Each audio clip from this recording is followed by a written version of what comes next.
The tourism sector is deeply concerned over travel bans imposed on the country, and the Western Cape is no exception. The UK is one of its key tourism source markets. Premier Alan Winde says he's already speaking to consultants about the issue. eNCA's reporter Lindsay Dentlinger is checking on the impact the ban will have on the provincial economy. She joins us now live from Cape Town International Airport. Lindsay, speak to us about what the situation is at the airport. We've just received information that Emirates will not suspend flights as of Monday, but basically with immediate effect. So the flights that were scheduled for today will be the last flights out. How serious is the situation at the airport where you are?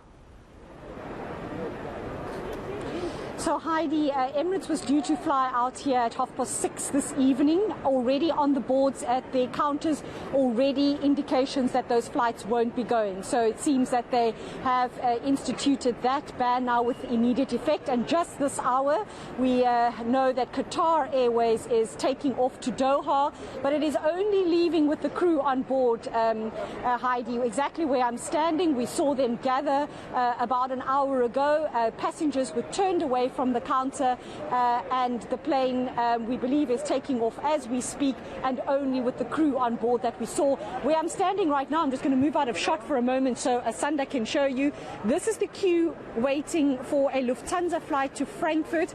Not expected to leave, Heidi, for at least another 5 or so hours, but people are leaving nothing to chance and making sure that they are here well in time. You can see the counters aren't even open, but these people have been standing here for several hours already. Earlier this morning, queues of people in front of a Turkish Airlines help desk where the notices were up indicating that those planes, Heidi, are also returning to Istanbul empty or only with the crew on board and not accepting any passengers. So of course you can imagine how frustrating it is for the passengers who are needing to get home. And I should point out, Heidi, they're not frustrated with South Africa. They've had the best time here. They say even this horrible experience has not soured their visit and they'll come again. But their frustration really lies, Heidi, with authorities, EU authorities, taking this, what they seem to think is a rather rash decision. And what one man even said to me was punishing South Africa unnecessarily for making this scientific discovery. A German traveller saying to me he thought it was absolutely bizarre that the EU was making this kind of decision, and that even though Americans technically have until Monday to get back to the States, they now cannot do so because they're being blocked from entering those intermediary European countries that they need to transit through to get to the US. But Heidi, you should have a clip of an American from New York who'd been queuing here since early this morning, who spoke to me earlier today. The government is also guilty of taking these such a quick decisions on this COVID new agent that is not in this region. I mean, you guys are about 14, 15 million people, and they're about less than, let's say, 50 or 10 or whatever. I mean, I think the European Union, I don't know what's the reason they're punishing South Africa and South Africans with this. I don't know what political, economic, and I don't know what else behind this. Yeah, Lindsay, I think this is just a lot of panic for people trying to get out of the country, and it makes it very difficult to plan because in most instances you need a COVID negative PCR test or the results, and you don't have much time if airlines are saying we're flying out, the last flight out is in the next couple of hours. Do we have any indication of what passengers can do now? Well, around between 50 and 100 passengers were already stranded here at this airport last night, Heidi, when Air France summarily said that they wouldn't be flying passengers back. So really what many of them are doing now is, well, hoping for the best. I think many of them have now realized as the morning hours have passed that even if there are planes on the runway, they're not going to carry people from South Africa. They're going to leave empty or only with their crew or cargo on board. So what many of them now have resorted to doing, Western Cape provincial authorities helping people to extend their stay in local hotels, and then many of them frustrated today that they couldn't get hold of their consulates because it is a weekend, calling emergency numbers, consulates saying first deal with the airlines, and then of course the airlines saying they're hamstrung. There's no point in them carrying passengers to these countries when they're not going to be allowed in. So airlines are really bearing the brunt of all of this,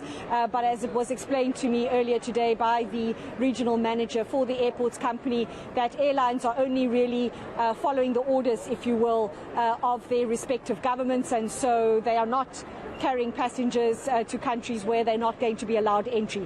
So for those who are stranded here, really very few options, Heidi. They're hoping that this will just be temporary, that they'll have to sit it out in local hotels until such time as there are alternatives, although some passengers who had contacted the German embassy were already told that no additional measures, Heidi, like we saw at the start of the hard lockdown where flights were sent here to repatriate stranded passengers. For now, indications are that that's not likely to happen. So it appears that they will just have to ride it out and hope that this is only temporary and that they might be able to get onto a flight within the next few days should the situation change, Heidi. Yes, let's actually listen to some of those passengers. We kind of scrambled, try to come back to Cape Town as quick as possible, but because the lockdowns were announced so quickly, there wasn't any time to react. Maybe, the United States, it's Monday, that they're not letting people in, but the European countries shut down too quickly. Doesn't give anyone any chance to react, and now everyone is stranded here. There are no cases here in the Cape, so, it's kind of odd that they're kind of not letting anyone leave when the cases are not really in Cape Town. All the flights we've booked have been cancelled, so we are trying now desperately to find a flight to go back home. Or in Europe at least, not home, but in Europe at least. And I got a mail tonight from Turkish Airlines saying that the flight has been cancelled, and I can be refunded or I can ask for a voucher valid for 1 year. That's it. We are not able to get any answer out from there. It's basically there's no email notification, and we found out about that. It's basically through CNN and BBC. And then we're trying to actually go to the website and see what is going on, right? And I feel that, there should be something called crisis management by the airlines, because this is not the first time that that they experience that. But you see, a lot of people actually got stranded over here. They do not know what to do. They are so-called stressed, and then everybody started to get panicked because the airport is going to close, and then the flight suspended, and we are not allowed to fly back to where we're supposed to fly to. Thanks very much for that update. That's Lindsay Dentlinger out at Cape Town International Airport. Hopefully there'll be some kind of clarity, but it just reminds you of back in March last year where there was pandemonium at the airport because of this pandemic and South Africa going into hard lockdown. It's just, there are actually no answers to this.